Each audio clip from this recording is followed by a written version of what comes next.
बड़ा academically romantic होता है कि आपने बिस्तर बिछाया, उस पर जो है आपने किताबें खोल रखी हैं 3-4, पाखंड अलग बात है। ये सब नौटंकी है। तो कुछ बच्चों का आर्ग्यूमेंट होता है कि रात में बड़ी शांति होती है, तुम सुबह 4 बजे जाग जाओ और भी भयंकर शांति होती है, अंत समय में एडजस्ट कर लेंगे। कैसे एडजस्ट करोगे बाबू? तुमसे अभी तो एडजस्ट हो नहीं रहा। वो हमारी टेबल छोटी है ना, इतनी सारी किताबें आ नहीं पाती हैं। कितनी किताबों से एक साथ पढ़ते हो भाई? कड़बक्कड़ बम्बे बो 80-90 पूरे 100, नहीं गड़बड़ है ये। स्मोकिंग, इतना मजा आता है। ड्रग्स, अरे वो तो छुप के करते नहीं। सारे दोस्त जितने तुम सेलेक्ट हो जाओगे वापस लौट जाओगे। तुम्हारा एक ही दोस्त है इस समय, तुम्हारा लक्ष्य। जो कोई तुम्हें इससे भटकाए वो किसी काम का नहीं, उसको त्याग दो। जेई का एक बहुत बड़ा टिप मैं आपको देता हूँ। मैं हूँ शिशिर मित्तल।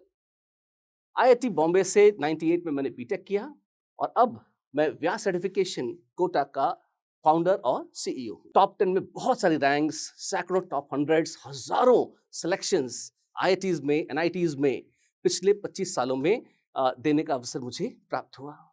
बच्चों से सीखा, बच्चों को सिखाया और इसी जर्नी को हम आज आपके साथ शेयर करेंगे।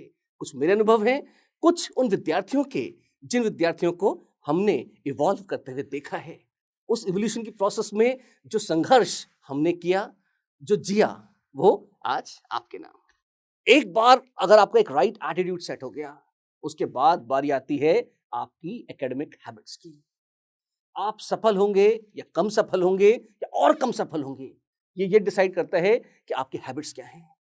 अरे पढ़ाई और कोचिंग तय नहीं करती है, लेकिन अच्छी से अच्छी कोचिंग भी आपको सफलता की गारंटी नहीं दे सकती, पर अच्छी से अच्छी हैबिट्स बिल्कुल इंश्योर कर सकती हैं कि आप सक्सेसफुल हो। भले आप कोचिंग में जाएं ना जाएं, या सिर्फ ऑनलाइन ही कर रहे हो या अपने आप ही पढ़ रहे हो, तो भी आप कर सकते हैं। क्या क्या है जल्दी बताओ, सुनिए। 5 बोलूंगा बातें। और पहली बात, आपको जल्दी उठ के पढ़ना होगा। अरे क्या बात कर रहे हो, फालतू बातें, बाबा जी वाली बातें कर रहे हो। क्यों कौन उठेगा 5 बजे सुबह?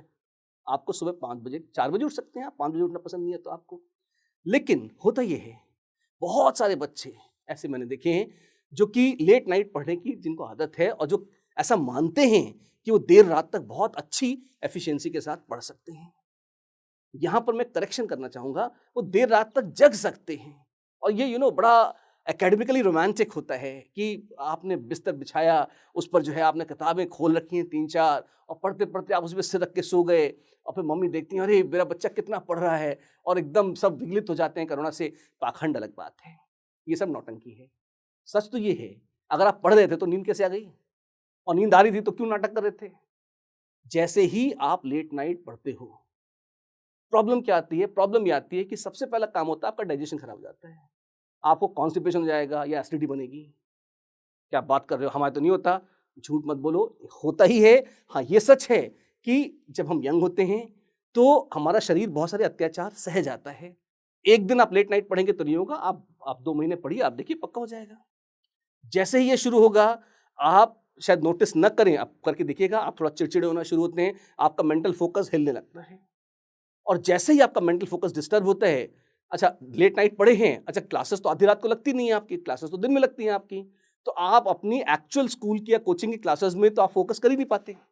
जब आप वहां पे फोकस नहीं कर पाते तो फिर उसका सारा लोड नाइट स्टडीज पर आ जाता है। रात में भी सच तो ये है कि एक सर्टेन टाइम टी के बाद, किसी के लिए 11 बजे, किसी के लिए 12 बजे, किसी के लिए रात में 1 बजे के बाद आप ऊँघते तो रहते हैं, नींद के झोंके आते रहते हैं, आप जगते हैं और पढ़ते हैं, जगते हैं और पढ़ते हैं, और अपनी नज़रों में शहीद बन जाते हैं। और कोई अगर रात में 4 बजे 5 बजे तक जाग लिया और सवेरा हो गया, फिर तो वो इतना अपने आप को महसूस करता है, अरे मैं तो सारी रात जाग के पढ़ लिया, मतलब इसके प्रायश्चित्त स्वरूप हफ्ते भर पढ़ना ही नहीं है, मैं तो रात रात भर जाग के पढ़ रहा हूँ। अभी तो दिन में क्या कर रहा था मेरे भाई? फिर कुछ बच्चों का आर्ग्यूमेंट होता है कि रात में बड़ी शांति होती है, तुम सुबह 4 बजे जाग जाओ और भी भयंकर शांति होती है। रात में 11, 12, 1 बजे तक जगने वाले बहुत सारे निशाचर हैं, सुबह 4 बजे जगने वाले देवता बहुत कम हैं। मैं आपको कोई वो सलाह नहीं दे रहा जो मैंने खुद नहीं किया है या जो मैंने बच्चों से करवाया नहीं है। जितने भी टॉपर स्टूडेंट्स हैं, सबका, अधिकांश का फीडबैक ये है कि yes, early morning studies are much more efficient. और कई बार ऐसा भी होता है कि बच्चे कहते हैं हमें तो हैबिट है रात में पढ़ने की, लेट नाइट तक पढ़ने की, क्या करें? तो आप फिर एक प्रश्न ये पूछिए कि क्या आप अपना कॉम्पिटिटिव एग्जाम, भले वो जेई हो या नीट हो या कोई भी हो, आप अपना एग्जाम क्या आधी रात को देंगे? आधी रात को थोड़ी होता है एग्जाम, एग्जैक्टली आधी रात को एग्जाम होता नहीं है। और आपकी एफिशिएंसी निशाचरों की तरह पीक करती है कब? रात के 12 बजे। तो ऐसा होगा नहीं कि आपके लिए आपका एग्जाम रात के 12 बजे कंडक्ट होगा। तो आपने जिस टाइम स्लॉट में एग्जाम एक्चुअली होता है उसकी प्रिपरेशन अगर डे 1 से नहीं करी तो बाद में दिक्कत आएगी। अरे 2 साल बाद एग्जाम होगा, 1 साल बाद एग्जाम होगा, बाद में अंत समय में एडजस्ट कर लेंगे। कैसे एडजस्ट करोगे बाबू? तुमसे अभी तो एडजस्ट हो नहीं रहा। जब 1 महीना बचेगा एग्जाम का तो हैबिट चेंज करोगे तो उसमें वैसे ही 2 महीने लग जाते हैं, और टेंशन हो जाएगी तुम्हें, और एफिशिएंसी खराब होगी। जो करना है अभी कर लो, अभी टाइम है। इसके बाद कभी कल हो ना हो या जिंदगी ना मिलेगी दोबारा, जो भी बकवास चलेगा छोड़ दो उसे, लेकिन बाद में टाइम नहीं मिलेगा, डू इट नाउ। पहला पॉइंट, गेट अप अर्ली। सुबह की स्टडी बहुत काम आती है, मेमोरी अच्छी होती है। सेकंड, कुर्सी मेज पे बैठ के पढ़ो। कुर्सी मेज पे बैठ के पढ़ें, क्यों? ये अंग्रेजों वाली बात कर रहे हो तुम? हम तो जमीन पे बैठ के पढ़ते हैं, बिस्तर में लोट लगा के पढ़ते हैं, आराम से सारी किताबें फैला लेते हैं। वो हमारी टेबल छोटी है ना, तो इतनी सारी किताबें आ नहीं पाती हैं। कितनी किताबों से एक साथ पढ़ते हो भाई? रावण हो कि 10 सिर हैं, एक साथ 10 किताबें पढ़ सकते हो? एक ही किताब पढ़ते होगे ना एक बार में। अरे सर 5-7 किताबें खोल के रखते हैं, नौटंकी अलग बात है। ये ड्रामे मैंने भी बहुत करे हैं, पर एक बार में इंसान एक ही पुस्तक पढ़ सकता है, सच तो यही है। तो उसे ही पढ़ो। जब तुम 10 किताबें खोल के रखते हो तो सच तो ये तुम कुछ भी नहीं पढ़ रहे। एक कुछ यहाँ से फिर यहाँ से फिर यहाँ से, अक्कड़ बक्कड़ बम्बे बो 80-90 पूरे 100, नहीं गड़बड़ है ये, दिस इज बैड। एक बहुत हुआ तो नोट्स के साथ टेक्स्ट बुक खोल के रख ली, इतना ही बहुत है। इसके अलावा और कोई ड्रामा करना नहीं चाहिए। इतनी किताबें एक छोटी टेबल पर भी आ जाती हैं। और ये क्यों कह रहा हूं? अगर कुर्सी मेज पर बैठकर यदि आपकी एट अ स्ट्रेच 3.5-4 घंटा सीटिंग कैपेसिटी नहीं है तो आप एग्जाम नहीं दे पाओगे ढंग से। एग्जाम में क्या आपको जमीन पर बैठना अलाउड होगा? क्या वहां बिस्तर ले जाओगे कि लेट कर एग्जाम दोगे? कोई सेंस नहीं है ना। बैठोगे और कुर्सी मेज पर ही बैठना पड़ेगा। तो जो एग्जाम की कंडीशन है वो एग्जाम की कंडीशन ही आपको सिमुलेट करनी है भाई। आप उसको अपनी मर्जी से अगर बदल नहीं सकते, यदि आप में इतनी शक्ति है कि आप एग्जाम का पैटर्न बदल लो, आप मर्जी पड़ो जो करो, लेकिन जिस कंडीशन में आपको एग्जाम देना है आप उन्हीं कंडीशन को सिमुलेट करके अगर प्रैक्टिस शुरू से करोगे तो आपकी एग्जाम में एक्स्ट्रा एफिशिएंसी आएगी, एक एक्स्ट्रा पुश आपको मिल जाएगी। आपको उस एक्स्ट्रा पुश की एग्जाम में बहुत जरूरत होगी। तो make sure you make this happen. तीसरा, कुर्सी पकड़ के बैठना है। नेताओं से उसको सीखो, वो कुर्सी छोड़ते ही नहीं। तो तुम्हें भी अगर एक बार तुम बैठ गए तो 4 घंटे तक उस कुर्सी से नहीं हिलना है। क्यों? फिर इमेजिन करो तुम एग्जाम देने गए, कितनी बार तुम बिस्किट खाने के लिए, पानी पीने के लिए, टॉयलेट जाने के लिए, दरवाजे की घंटी बजने पर दरवाजा खोलने के लिए उठोगे? तुम नहीं उठोगे ना। तो अगर तुम्हें उठने नहीं दिया जाएगा एग्जाम के दौरान तो भाई उसी की प्रैक्टिस करो। और एक बार जब उठते हो और बैठते हो कुछ भी काम से, सिंपली मानो तुम मच्छर मारने के लिए उठे, कुछ भी करने के लिए, सम नॉनसेंस, ध्यान तुम्हारा भटकते भटकते भटकते भटकते 5-7 मिनट में एक जगह स्थिर होता है। फिर तुम उठ गए, अरे यार बिस्किट खाना है, ठीक है। अब कहने को तो तुम 30 सेकंड के लिए बिस्किट लेने के लिए उठे, लेकिन तुम्हारा ध्यान फिर भटक गया। फिर रोते पीटते धीरे धीरे धीरे धीरे 5-7 मिनट में सेट हुआ, तुम यार पानी पीना है, फिर उठ गए। फिर सेट हुआ, फिर यार अब बहुत सारा पानी पी लिया, अब टॉयलेट जाना है। ये क्या नौटंकी चल रही है? तुम्हें पढ़ना है ना, ये सारा काम साइड में करो। तुम्हें ना कुछ खाना है ना पीना है। अरे मम्मी क्या करेंगी? मम्मी तो यहाँ पे बिस्किट पानी रख देती है, रख लो यार, और तो क्या कर सकते हो, है ना। मम्मी को भी वीडियो दिखा देना, लेकिन मेक श्योर कि जो करना है वो पहले करना है या बाद में। अरे वो फ्रेंड्स आ जाते हैं बीच में, निकाल दो उन्हें, घंटी बजाते रहते हैं, गालियां दे दो, भाग जाएंगे। अरे तो दोस्ती टूट जाएगी। अच्छा है ऐसे दोस्त होने से न होना अच्छा। सारे दोस्त जितने तुम सेलेक्ट हो जाओगे वापस बन जाएंगे। डोंट केयर, बिल्कुल स्वार्थी बन के। तुम्हारा एक ही दोस्त है इस समय, तुम्हारा लक्ष्य। जो कोई तुम्हें इससे भटकाए वो किसी काम का नहीं है, उसको त्याग दो। मेक श्योर 3 पॉइंट्स बोले अब तक। कौन सा? ए, जल्दी उठो। दूसरा, कुर्सी मेज पे बैठ के पढ़ो। और तीसरा, कम से कम 3.5 से 4 घंटे की सीटिंग कैपेसिटी डेवलप करो एक बार में। जेई का एक बहुत बड़ा टिप मैं आपको देता हूं। जेई में सेकंड पेपर आमतौर पर फर्स्ट पेपर से इजी होता है। इसके बावजूद मैक्सिमम नंबर ऑफ स्टूडेंट्स का जो परसेंटेज या मार्क्स होते हैं सेकंड पेपर में, वो फर्स्ट पेपर के आधे से भी कम होते हैं। आधे से भी कम होते हैं, जी हाँ। क्यों? क्योंकि उनकी एनर्जी खत्म हो जाती है, उनमें इतनी जान ही नहीं बचती कि वो सेकंड पेपर को ढंग से पढ़कर दे पाए। अगर आपने ये एनर्जी बिल्डअप कर ली तो आप ये देखो, आप बहुत मजे से सेकंड पेपर फोड़ दोगे। और सेकंड पेपर रैंक डिसाइडिंग होता है जेई का।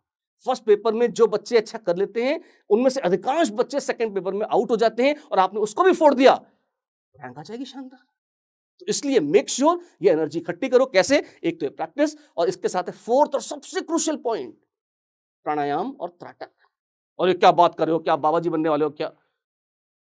It's not baba ji business. अब तो फैशनेबल है प्राणायाम, फिरंगी भी करते हैं, हॉलीवुड स्टार्स भी करते हैं, तो अगर आपको स्टाइल चाहिए तो वहाँ से ले लीजिए। पर मुद्दे की बात है, सीखना है तो किसी ढंग के बाबा जी से ही सीख लीजिए। इंटरनेट पे बहुत सारे लोग बताते हैं, बाबा रामदेव बताते हैं, दूसरे बाबाज़ भी हैं, सब अच्छे हैं, कोई बुरा कोई भी नहीं है, सब बढ़िया बताते हैं। जो जिस बाबा में आपकी श्रद्धा हो, उससे आप प्राणायाम सीख लीजिए। यदि आपको मैडोना से सीखना है, मैडोना से सीख लीजिए। लेकिन आप प्राणायाम करिए, अनुलोम-विलोम प्राणायाम, ये मेमोरी बढ़ाता है। क्या गारंटी है इस बात की? मैं आपको कई बच्चों की साक्षी दे सकता हूँ, जो पहले बहुत अच्छी रैंक के साथ सिलेक्ट हुए हैं। Nitin Gupta all India rank 1 पुराने विद्यार्थी हैं, अब शायद उन्हें याद ना हो, लेकिन उस टाइम पे वो प्राणायाम किया करते थे। शुद्धात्म जैन शायद 2012 या 13 में सिलेक्ट हुए होंगे, ऑल इंडिया रैंक 11, अच्छे से प्राणायाम करते थे और अभी भी वो मानते हैं कि इसका फ़ायदा उनको हुआ। Utkarsh Gupta all India rank 17, international chemistry olympiad gold medallist 2016, 17, 18, ऐसी कभी मैं ईयर से तो याद रहता है, मैं भूल जाता हूँ, पर आगे-पीछे कभी हैं। प्रॉपर प्राणायाम, योग निद्रा अच्छे से उन्होंने अभ्यास किया था। मेंटल फोकस को शार्प करने का बहुत अच्छा टूल है। जिस तरह से आग में हाथ डालोगे तो हाथ जलेगा, आपको विश्वास नहीं करना है कि हाथ जलेगा, नहीं जलेगा, ऑटोमेटिक हो जाएगा। वैसे ही अगर आप प्राणायाम करोगे, तो इसमें फेथ का कोई एलिमेंट नहीं है कि I believe, I don't believe, कर लो। अगर तुम सिर्फ 5-5 मिनट अनुलोम-विलोम प्राणायाम खाली पेट, आई रिपीट खाली पेट, खाना खाने के बाद करोगे तो एसिडिटी बनेगी और उल्टी हो जाएगी। अगर अनुलोम-विलोम प्राणायाम खाली पेट दिन में 3 बार 5-5 मिनट तुम कर लेते हो, तो महीना, डेढ़ महीना, 2 महीना भी करोगे, तुम देखोगे तुम्हारी माइंड की कैपेसिटी, शक्ति अच्छी खासी बढ़ जाएगी। और अगर त्राटक इसके साथ कंबाइन कर दो, ये मैंने खुद करके देखा है। कई बार इतना भी हद तक आपकी मेमोरी शार्पनेस बढ़ जाती है कि आप एक बार देखेंगे और आपको चीज़ें याद हो जाएँगी। क्या बात कर रहे हो? वो तो स्वामी विवेकानंद करते थे, वो थे ही महान। लेकिन उस महानता का बहुत डेल्टा अंश तुम में भी आ जाएगा, अगर तुम थोड़ी-सी प्रैक्टिसेस शिद्दत के साथ प्रॉपर्ली रोज़ शेड्यूल में, त्राटक will take only 5 minutes, but अगर ये कर लोगे, तो ये मेंटल कैपेसिटी को बिल्ड करने का शॉर्ट तरीका है, पर ये डेली हैबिट्स में आना चाहिए, बहुत काम आएगा।